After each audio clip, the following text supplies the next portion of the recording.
Guys, feast your eyes in the class of 1981. This thing is an absolute monster. Look at this thing. It is the it's really is a work of art. This is the world championship winning motocross and enduro model. Also in 1981, KTM set and still holds the land world speed record for the fastest dirt bike ever made, 123.75 miles an hour. I have that bike in the museum, the bike that set the land world speed record, the exact same model. This one here is absolutely freaking gorgeous. I mean, just take a look at it. It is, the profile of this thing is beautiful, unique.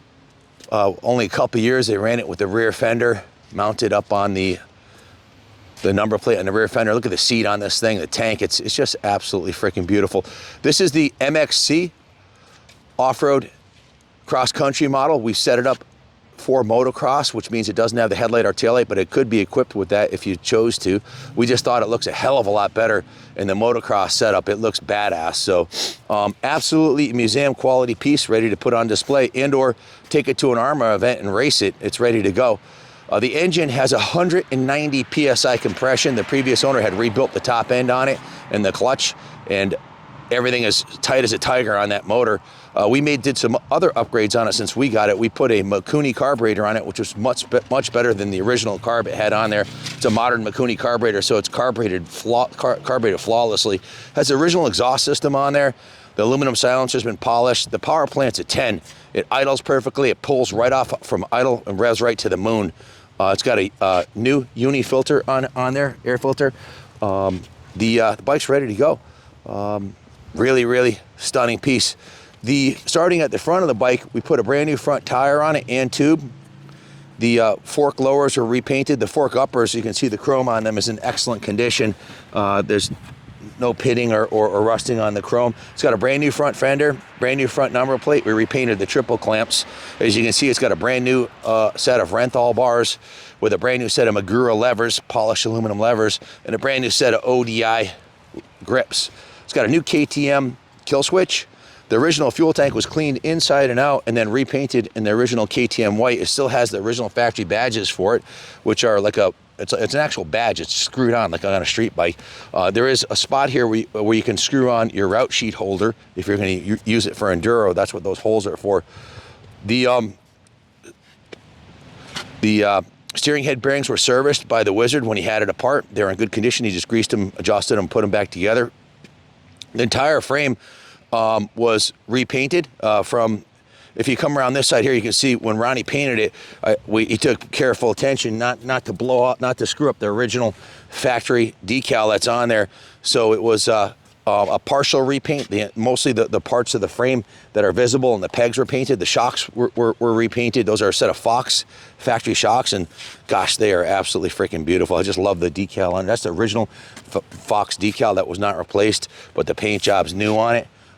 If you look at the seat cover on this thing, if it looks brand new, that's because it is. We just put that on there. The rear fender is brand new. And it has a brand new set of Steiger graphics on here. They don't have templates for this, so with much painstaking effort, she recreated the original factory graphics for this motorcycle, including the number plates. Again, we went with the brand new motocross style rear fender, brand new rear tire. The swing arm is a work of art itself too. It's absolutely freaking beautiful. And did I mention the center stand? Look at the center stand on this thing, guys. They just don't make this kind of hardware on motorcycles these days. And I always recommend checking the frame rails. And if you look at the frame rails on this thing, there's not a single ding anywhere in this frame rail right here. It's absolutely pristine, as is this one here.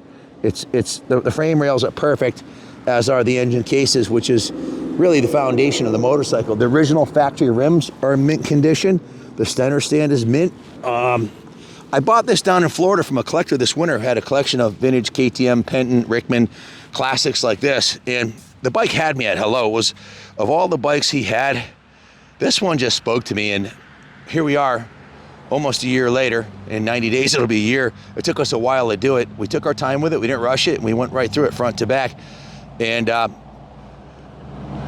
the bike is absolutely freaking stunning. I took a picture and sent it to the senior management at KTM, the CEO, the national marketing director, the vice president, and the regional manager. They all I thought they'd get a kick out of this to see, you know, it's not too often you see a 42-year-old motocross bike that survived and was restored. It just speaks to the quality of the componentry. The KTMs were always a cut above the Japanese bikes with the mechanical integrity of the components. They were just built to a better standard, I believe, and sturdier. This is a bike that was made for lumberjack Viking sized bike. It's a big motorcycle for a 125, and it rides absolutely freaking amazing.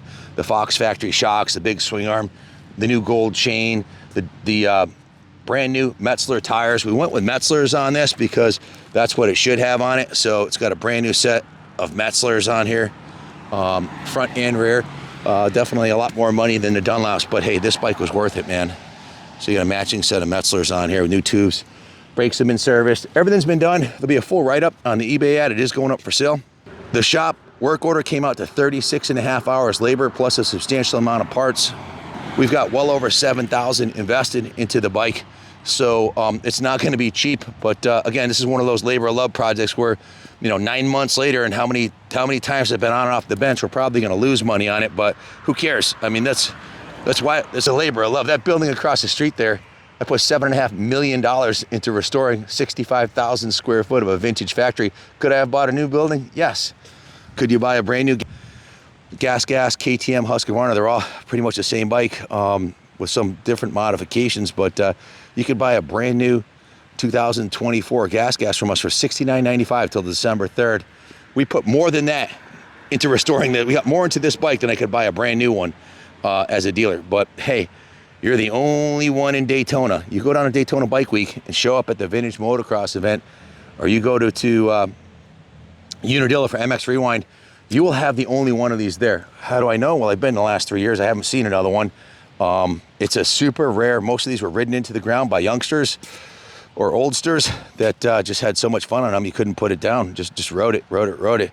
So Christy knocked it out of the park with the graphics on here.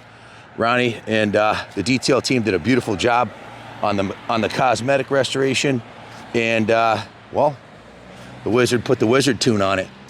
Just a kick-ass piece, man. I haven't seen another one, so if you've been thinking of grabbing one of these to put in your collection, I highly suggest you do, because I don't think another one will come up. Certainly not one this nice. I can't imagine.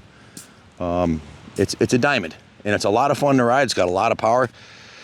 There's one part I gotta tell you, full disclosure here, that we have not been able to get a hold of yet, and we're still looking. We're selling it as is because we can't get one. And I want to do a call out to all you guys in the KTM forums, KTM world, maybe you guys that work at the KTM factory. could help us. We lost the Kickstarter during the restoration. The bike was dismantled. It's happened before. When it was shipped up from Florida, we lost the Kickstarter, and we don't have another one, and we couldn't order one. They're on back order, so from the people we normally get them from. If you have a Kickstarter for this bike, we want to buy it. The Kickstarter assembly is fine. It did work before we lost it, but it's gone forever. We tore the place apart. We couldn't find it, so we want to buy a Kickstarter for it. And if it's sold before we buy the Kickstarter, it's being sold without a Kickstarter, which isn't a big deal for a 125. You just pop start it. I'll demonstrate how in a second, but you just hop on and pop it into gear when you're rolling it.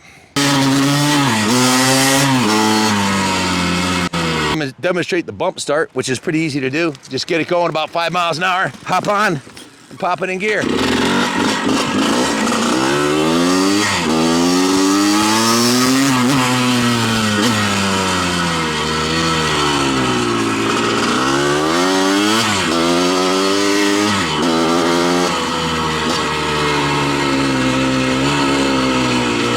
Click to buy it now. You're going to love it. There's only one. And this sure would look good sitting underneath the tree, that's for sure. Thanks for watching, and God bless America.